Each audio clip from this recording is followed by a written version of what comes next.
Hello, my lovely viewers. How are you all? I hope you all are doing well. So this is your friend Sabiha and welcome back to our channel States to Excellence, जहां आपको teaching related videos मिलते हैं. So guys, आज के इस session में हम discuss करने वाले हैं गैनेज हायरार्की ऑफ लर्निंग. इस थ्योरी को अंडरस्टैंड करेंगे और अगर आपको पसंद आता है तो लाइक शेयर सब्सक्राइब आप कर सकते हो. शुरू करते हैं आज का topic without any further delay. Now, in one of our videos, we have already discussed about Gagne. इनका जन्म हुआ था 21 अगस्त 1916 में और इनकी मृत्यु हुई थी 28 अप्रैल 2002 में. ओके, बात करें अगर हम इस थ्योरी की, सो Gagne's taxonomy of learning is also known as Gagne's hierarchy or taxonomy of learning outcomes. Organizes learning outcomes into hierarchical structure based on the complexity of mental process. So, Gagne's taxonomy of learning is also known as Gagne's hierarchy or taxonomy of learning outcomes. Organizes learning outcomes into hierarchical structure based on the complexity of mental processes. अब इस theory का नाम Gagne's taxonomy of learning के साथ साथ Gagne's hierarchy of learning भी है. Gagne's taxonomy of learning outcomes भी आप इसे कह सकते हैं. ओके, नाउ रॉबर्ट गैने ने लर्निंग को क्लासीफाई किया था 5 कैटेगरीज में, जिसमें वन ऑफ द कैटेगरी है intellectual skills. Okay, now intellectual skills is the only category which has सब कैटेगरीज, जिसके बारे में आज हम डिस्कस करेंगे. ओके, तो जो इंटेलेक्चुअल स्किल की सब कैटेगरीज है उसे ही Gagne's taxonomy ऑफ लर्निंग कहा जाता है. मतलब रॉबर्ट गैने ने लर्निंग को इस थ्योरी में हायरार्की के फॉर्म में अरेंज किया है. अब हायरार्की क्या है? सो हायरार्की मतलब चीज़ों को ऑर्गेनाइज करना, एलिमेंट्स को अरेंज करना, रैंक करना एक के ऊपर एक अकॉर्डिंग टू देयर स्टेटस और अथॉरिटी और सुपीरियॉरिटी और सीनियॉरिटी या फिर पावर के बेसिस पे या इम्पॉर्टेंस के बेसिस पे. सो जो भी लेवल होगा वो अपने नीचे के लेवल से सुपीरियर होगा. Okay, got it? तो ये होता है हायरार्की. ना एक इंडिविजुअल के मेंटल प्रोसेसेस के हिसाब से चीज़ों को सिंपल टू कॉम्प्लेक्स अरेंज किया गया है. There are 8 types of learning arranged in a hierarchical order, beginning with the simple form and ending with a complex form. So basically यहाँ पर इस थ्योरी में लर्निंग को 8 टाइप्स में अरेंज किया गया है. जो सिंपल लोअर लेवल्स होंगे वो सिंपल फॉर्म है एंड जो हायर लेवल्स होंगे वो कॉम्प्लेक्स फॉर्म है. Gagne's theory believes that the learning task should be sequentially structured so that the learning of one topic aids the learning of the next higher order topic. मतलब बच्चे को अगर हम math में सबसे पहले हम उन्हें नंबर्स के बाद एडिशन सिखाएंगे, then subtraction, then multiplication, then division की तरफ बढ़ेंगे. बच्चों को हम सीधा डिवीजन की तरफ नहीं लेके जाएंगे because division and multiplication are the complex task. Okay, so first we'll make them understand about addition and subtraction and then we'll take them to the next level, that is multiplication and division. So this is what simple to complex and from simple to higher level. Okay, higher order topics. Now let us see all those 8 types of learning and let us take a closer look at the Gagne's hierarchy of learning. Now this is the first one, which is signal learning. Now this is the simplest form of learning, जिसको हम classical conditioning से भी refer कर सकते हैं. अब जब learner कोई भी सिग्नल को देके जनरल रिस्पॉन्स देता है उसे हम कहते हैं सिग्नल लर्निंग. अगर आपको पावलोव की थ्योरी याद होगी तो उसमें जो डॉग था वो बेल को देख के, बेल को सुन के इनवॉलेंटरी रिस्पॉन्स प्रोड्यूस करता था, जो था सलाइवेशन. अब सलाइवेशन वो करना नहीं चाहता था लेकिन वो इनवॉलेंटरी एक्शन था, मतलब उसका उस पर खुद पे कोई कंट्रोल नहीं था. That's why that was involuntary action. जब हमारे कोई एक्शन पे कंट्रोल ना हो, वो ऑटोमेटिकली निकल जाए, उसको कहते हैं इनवॉलेंटरी. ओके, तो क्लासरूम की भी अगर मैं एग्जांपल लूँ तो क्लासरूम में जब बच्चे बेल की आवाज़ सुनते हैं रिसेस के टाइम तो उनको रियलाइज़ होता है कि ओके रिसेस अब ख़त्म हो चुकी है, now we have to get back to the class and we have to prepare ourselves for the next period. तो ये होता है इनवॉलंटरी एक्शन, मतलब सिग्नल उन्होंने सुना, बेल का बजना, और फिर उन्होंने खुद को क्या किया, क्लासरूम में रिटर्न हो गए वो। Okay, so that is what signal learning, मतलब सिग्नल को सुन के आइडेंटिफाई करना, रिकॉग्नाइज करना, करेक्ट, और रिस्पॉन्स देना। Next is stimulus response. अब स्टिमुलस रिस्पॉन्स लर्निंग मतलब स्पेसिफिक स्टिमुलस से स्पेसिफिक रिस्पॉन्स जनरेट करवाना। इसे हम ऑपरेंट कंडीशनिंग से भी रेफर कर सकते हैं, जिसमें रिवॉर्ड्स और पनिशमेंट की बात होती है। क्लासरूम के एग्जाम्पल से समझते हैं। जैसे किसी बच्चे ने अपना होमवर्क ऑन टाइम सबमिट किया तो उसे टीचर ने रिवॉर्ड दिया, कोई स्टिकर या एक्स्ट्रा रिसेस टाइम। अब उससे क्या होगा, बच्चा खुश होगा और आगे भी अपना assignment on time he submit करेगा, है ना। तो ये जो रिवॉर्ड और स्टिकर हमने दिया उसे, वो स्टिमुलस है, और जो बच्चे ने ऑन टाइम सबमिट किया अपना टास्क और आगे भी करेगा, वो रिस्पॉन्स होगा। सो इससे क्या होगा, जो बच्चों ने ऑन टाइम नहीं किया है उन्हें भी रियलाइज़ होगा कि अच्छा टीचर हमें रिवॉर्ड देगी अगर हम जो है टाइम पे सबमिट करेंगे अपना टास्क, तो ठीक है। सो ये होगा रिस्पॉन्स। एक और एग्जांपल से समझते हैं। अगर कोई बच्चा क्लासरूम के रूल्स को ब्रेक करता है तो हम उसके कुछ रिसेस टाइम को रिड्यूस कर सकते हैं, या जो भी पीई या पीटी होता है पीरियड, उसमें से हम उसके कुछ 5 मिनट्स या 10 मिनट्स ले सकते हैं, है ना। तो ये क्या होगा, स्टिमुलस हुआ टाइम आउट, हमने उसका टाइम आउट कर दिया, ठीक है, उसके जो प्रिविलेजेस थे उसको हमने कुछ ले लिया। और रिस्पॉन्स ये होगा कि क्लासरूम रूल्स को अब वो बच्चा ब्रेक नहीं करेगा या कम कर देगा, तो उसका जो नेगेटिव बिहेवियर है वो ऑटोमेटिकली कम हो जाएगा। तो ये होगा रिस्पॉन्स। तो इस तरीके से हम स्पेसिफिक स्टिमुलस से स्पेसिफिक रिस्पॉन्स को जनरेट करवा सकते हैं क्लासरूम में, करेक्ट, चाहे वो पॉजिटिव हो या नेगेटिव हो। मतलब रिस्पॉन्स जनरेट करवाने के लिए रिवॉर्ड्स यूज़ कर सकते हैं, या तो फिर हम कॉन्सिक्वेंसेस यूज़ कर सकते हैं। Okay, now the third one is चेनिंग। अब चेनिंग में कई सारे स्टिमुलस और रिस्पॉन्स को एसोसिएट करके, लिंक करके जो कॉम्प्लेक्स सीक्वेंस फॉर्म होता है उसे हम चेनिंग कहते हैं। ओके, समझते हैं कि इसको एग्जाम्पल से। प्राइमरी किड्स को हमें समझाना है how to wash your hands properly.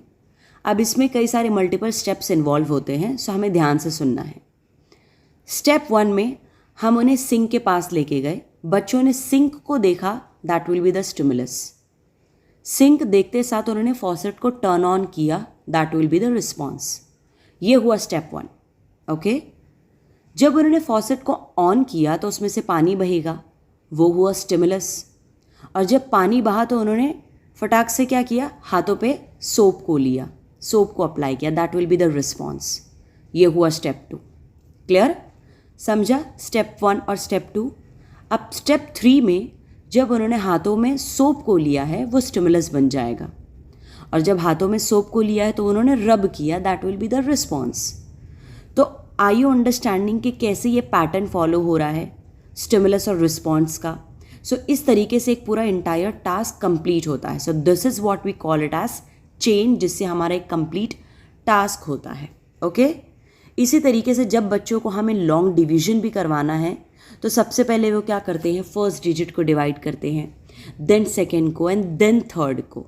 इस तरीके से वो अपने प्रोसेस को रिपीट करते हैं जब तक कि उनका कंप्लीट डिवीजन नहीं होता। और इसी तरीके से अगर वो ऐसे राइटिंग भी कर रहे हैं तो सबसे पहले वो टॉपिक को चूज़ करते हैं, फिर एनालाइज करते हैं, इंफॉर्मेशन गैदर करते हैं, फिर इंट्रोडक्शन लिखते हैं, मेन बॉडी पे आते हैं, कंक्लूजन लिखते हैं। तो ये क्या है, ये पूरा एक चेन है। Got it? So this is what we call it as chain. Now the next level is verbal association. अब यहाँ से हमारा जो लेवल है वो इंक्रीज हो रहा है, कॉम्प्लेक्स होते जा रहा है। मतलब बच्चा अभी तक बिहेवियर से, रिस्पॉन्स से चीज़ों को लर्न कर रहा था, अब वर्बली चीज़ों को अंडरस्टैंड करेगा। कोई भी ऑब्जेक्ट को हम लैंग्वेज के थ्रू आइडेंटिफाई कर सकते हैं, राइट? तो अगर हम छोटे बच्चों के सामने कोई गोल आकार का चीज़ प्रेजेंट करेंगे तो वो उसे सिंपली बॉल बोलेगा, लेकिन हो सकता है हम टीनेजर के सामने सेम चीज़ रखें तो वो उसको कलर के साथ एड्रेस करे, जैसे red ball, yellow ball, like that. तो हो सकता है जो टीनेजर है उसका ऑब्वियसली जो वोकैबुलरी है वो स्ट्रांग हुआ है, उसकी नॉलेज ऐड हुई है उसके माइंड में, राइट। तो इस तरीके से वर्बल एसोसिएट बच्चा ऑब्जेक्ट्स को देख के कर सके ताकि उसकी लैंग्वेज स्किल क्या हो, डेवलप हो। अब ये कैसे कर सकते हैं हम क्लासरूम में? फॉर एग्जाम्पल अगर हम मैथ पढ़ा रहे हैं, ऑर्डर ऑफ ऑपरेशन बच्चों को याद करने में दिक्कत आ रही है, तो हम कोई फेमिलियर वर्ड्स दे सकते हैं उनको, जैसे BODMAS. We all know order of operation याद करने के लिए हम ये वर्ड को याद रखते हैं बोर्ड मास, जिससे उन्हें याद रहता है कि पहले हमें ब्रैकेट को सॉल्व करना है, देन डिवीजन, फिर मल्टीप्लिकेशन एंड देन एडिशन, फिर subtraction. So this is how they can learn and remember the information. Got it? इसी तरीके से हम सोशल साइंस में कर सकते हैं। अगर कोई उन्हें हम ईयर याद कराने में दिक्कत हो रही है तो इस तरीके से मेनेमोनिक यूज़ कर सकते हैं, और जहाँ भी हमें लगे हम नोन चीज़ों से उन्हें अननोन चीज़ों के बारे में अच्छे से अंडरस्टैंड करवा सकते हैं, और ताकि वो इन्फॉर्मेशन को भी याद रख सकें। Got it? That is verbal association. Next is discrimination learning. अब डिस्क्रिमिनेशन लर्निंग क्योंकि 5th लेवल पे है, सो इसीलिए थोड़ा कॉम्प्लेक्स भी है। ध्यान से सुनना है। जब एक इंडिविजुअल या लर्नर डिफरेंट रिस्पॉन्स दे पाए डिफरेंट स्टिमुलाई पे जो एक्चुअली सेम है, तो उसे कहते हैं डिस्क्रिमिनेशन लर्निंग। नहीं समझाना, समझते हैं इसको एक एग्जाम्पल से। जैसे अब एक बंदे का पेट दुख रहा है और वो गया डॉक्टर के पास। अब डॉक्टर ने उससे पूछा कि पेट दुखने का रीज़न क्या है। तो अलग अलग रीज़न हो सकते हैं पेट दुखने के। हो सकता है फूड पॉइजन हुआ हो सकता है कोई इन्फेक्शन हुआ हो सकता है गैस की वजह से उसका पेट दुख रहा है, या हो सकता है उससे पहले कोई उसका एब्डोमिनल सर्जरी हुआ हो, इसीलिए उसका एब्डोमिनल पेन हो रहा है। Got it? तो ये क्या है? दर्द तो सेम है, स्टिमुलस क्या है? सेम है, बट है एक्चुअली डिफरेंट। तो डॉक्टर को भी अलग तरीके से रिस्पॉन्ड करना है। तो डॉक्टर इन्फेक्शन होगा तो अलग टैबलेट देगा, उसका गैस होगा तो अलग मेडिसिन देगा, एब्डोमिनल सर्जरी की वजह से पेन है तो अलग टैबलेट। तो इस तरीके से हमें आइडेंटिफाई करना आना चाहिए। Got it? इसी तरीके से क्लासरूम में भी अगर बच्चे को हम साइंस पढ़ा रहे हैं, ठीक है, क्लासरूम में हम स्टूडेंट्स को साइंस का कोई टॉपिक पढ़ा रहे हैं, rock and minerals, different types of rock and minerals, तो हम बच्चों के सामने different types of rocks present करेंगे। अब है तो वो रॉक ही, लेकिन फिर भी वो डिफरेंट है, तो हम बच्चों को कैसे अंडरस्टैंड करवाएंगे? उसके कलर से, उसके टेक्सचर से, उसके हार्डनेस और सॉफ्टनेस से। तो बच्चे सैम्पल को देख के क्लासीफाई कर पाएंगे करेक्टली। Got it? और उसके हिसाब से वो डिफरेंट रिस्पॉन्ड देंगे। तो ये होता है discrimination learning. Now the next is concept learning. अब कॉन्सेप्ट लर्निंग में जब हम कोई भी ऑब्जेक्ट्स को, इवेंट्स को, आइडियाज़ को कैटेगराइज करते हैं उसके कॉमन प्रॉपर्टीज़ के बेसिस पे, तो ऐसा करने से स्टूडेंट्स को वो इन्फॉर्मेशन, वो नॉलेज याद रखना आसान हो जाता है।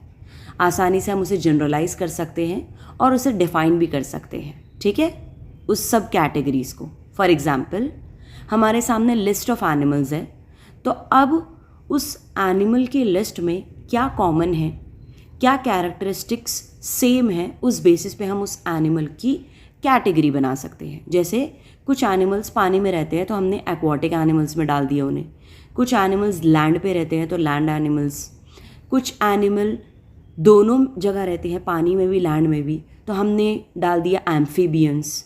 कुछ एनिमल हवा में उड़ने वाले हैं तो हमने डाल दिया एरियल कैटेगरी में। Got it? तो इस तरीके से हमने कैटेगराइज कर दिया कॉमन प्रॉपर्टीज़ और कैरेक्टरिस्टिक्स के बेसिस पे। तो this is what concept learning is. ये हायर ऑर्डर थिंकिंग स्किल है। Okay, now the next is rule learning. अब रूल लर्निंग हाई लेवल है कोग्निटिव प्रोसेस का। इसमें जब हम दो या दो से ज़्यादा कॉन्सेप्ट को मर्ज करके उसके बीच में रिलेशनशिप बनाकर जब नई सिचुएशन में अप्लाई कर सके तो उसे कहते हैं रूल लर्निंग, ताकि हम उसे जनरलाइज कर सकें। फॉर एग्जाम्पल क्लासरूम में अगर हम बच्चों को ग्रामर पढ़ा रहे हैं तो एक रूल होता है कि सिंगुलर सब्जेक्ट के साथ सिंगुलर वर्ब जाएगा, प्लूरल सब्जेक्ट के साथ प्लूरल वर्ब जाएगा। फॉर एग्जाम्पल ही रन्स, ही क्या है? सिंगुलर सब्जेक्ट है, रन्स मतलब सिंगुलर वर्ब लगा। दे रन प्लूरल सब्जेक्ट के साथ प्लूरल वर्ब लगा, है ना। तो अब जो ये ग्रामर का कॉन्टेक्स्ट है, जो ये रूल है, इसमें 2 से ज़्यादा कॉन्टेक्स्ट है, 2 से ज़्यादा कॉन्सेप्ट है। जैसे बच्चों को सिंगुलर और प्लूरल वर्ब पता होना चाहिए, बच्चों को वर्ब और सब्जेक्ट पता होना चाहिए, गॉट इट। तो जब हम अलग अलग कॉन्सेप्ट को मर्ज करके उसके बीच में रिलेशनशिप बनाकर एक चीज़ जनरलाइज करें, that is what true learning is. Mathematics में भी होता है, बच्चे प्राइमरी लेवल पे ऑर्डर ऑफ ऑपरेशन सीखते हैं, लेकिन जब वो मिडिल स्कूल में आते हैं, सेकेंडरी लेवल पे आते हैं, तब उन्हें पूरा इक्वेशन दिया जाता है जिसमें सारे ऑर्डर ऑफ ऑपरेशन होते हैं और बच्चों को वो पूरा आना चाहिए, गॉट इट। तो वहाँ पे मल्टीपल कॉन्सेप्ट्स इन्वॉल्व है, सारे रिलेशनशिप को उन्हें सॉल्व इकट्ठे करने आना चाहिए और वो जनरलाइज कर सके बोर्ड मास के through, got it. Now the last is problem solving. Now this is the highest degree of thought in Gagne's hierarchy of learning. इस स्टेज में एक इंडिविजुअल के अंदर ये एबिलिटी आती है कि वो कोई भी कॉम्प्लेक्स रूल को इन्वेंट कर सकता है, ओके। फॉर एग्जाम्पल बच्चों के अंदर भी हम ये प्रॉब्लम सॉल्विंग स्किल्स को डेवलप करवा सकते हैं। अगर हम साइंस एक्सपेरिमेंट की बात करें तो हम उन्हें सैंड और सॉल्ट का मिक्सचर दे सकते हैं। अब ये दोनों ही सॉलिड है तो उनके लिए ये थोड़ा डिफ़िकल्ट टास्क होगा सोचना कि इसको कैसे अलग किया जाए, सेपरेट किया जाए। What will be the best way to separate a mixture of sand and salt. So इस पर क्या करेंगे, वो सोचेंगे, आइडेंटिफाई करेंगे प्रॉब्लम को और अलग अलग मेथड के थ्रू जो है फाइंड आउट करेंगे कि फिल्ट्रेशन सही होगा, इवेपोरेशन बेस्ट होगा या कौन सा मेथड बेस्ट होगा इन दोनों को सेपरेट आउट करने के लिए। बेस्ट मेथड को वो चूज़ करेंगे और वो अपने रिजल्ट के साथ प्रेजेंट होंगे, ओके। तो इस तरीके से वो अपनी प्रॉब्लम को सॉल्व करेंगे। So these are the 8 levels given by Gagne. अब यहाँ पे एक और चीज़ याद रखनी हमें ये है कि जो लोएस्ट 4 ऑर्डर्स है वो ज़्यादा फोकस करते हैं बिहेवियरल एस्पेक्ट पे और जो हायर 4 ऑर्डर्स है वो ज़्यादा फोकस करते हैं कोग्निटिव एस्पेक्ट पे, ओके। सो ये MCQ में पूछा जाता है, इसीलिए we have to remember this as well, got it. अब कंक्लूजन ये है that Gane's hierarchy of learning provides a valuable framework for educator to enhance instructional practices, promote students learning and optimize educational outcome. So ये hierarchy हमें बताती है कि कैसे हम इंस्ट्रक्शनल प्रैक्टिसेस को और बेहतर कर सकते हैं ताकि उससे स्टूडेंट की लर्निंग अच्छी हो और आउटकम भी अच्छा आए। By aligning teaching strategies, curriculum design, assessment practices and professional development effort with the principle of the hierarchy, educators can support the diverse needs of learner and promote meaningful learning experiences। तो इस hierarchy को देखते हुए, समझते हुए हम अपनी teaching strategies को इसी तरीके से अलाइन कर सकते हैं, करिकुलम को डिज़ाइन कर सकते हैं और बच्चों को हमें कैसे उनको असेस करना है वो डिज़ाइन कर सकते हैं। साथ ही साथ इस हायरार्की को अंडरस्टैंड करके हम खुद को प्रोफेशनली डेवलप कर सकते हैं ताकि हम बच्चों के अलग अलग लर्नर नीड्स को सेटिस्फाई कर सके और लर्निंग एक्सपीरियंस को भी हम एनरिचिंग बना सके, मीनिंगफुल बना सके, गॉट इट। सो यहाँ होता है हमारा सेशन ख़त्म। अगर आपको ये पसंद आया तो लाइक, शेयर, सब्सक्राइब ज़रूर करना। मिलते हैं नेक्स्ट वीडियो में, तब तक के लिए bye, take care of yourself and thanks a lot for watching.